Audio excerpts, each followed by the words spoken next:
Hello everyone and welcome to my YouTube channel. In this video I will tell you how you can turn off the active status for the Messenger in Messenger Lite.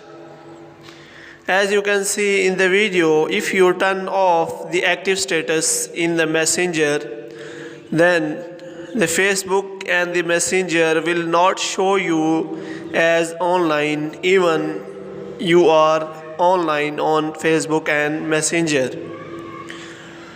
For this you have to go to Messenger settings and you can easily turn off the active status for Messenger and Facebook. For this you have to click on Messenger's setting.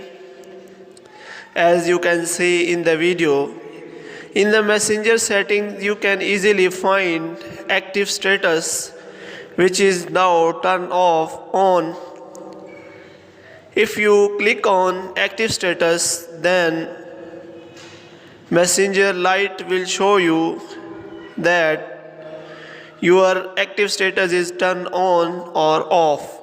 As you can see in the video, if you turn this off, then your friends and contacts will not see you online when you are active or recently active.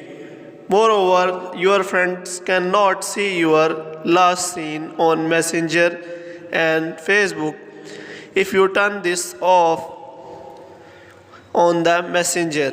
As you can see in the video, if you turn this off, your friends will not see you online and your last seen. If you are new to this channel, kindly like this video, subscribe our channel and press the bell icon so that you can get the notification of our latest videos. Thank you.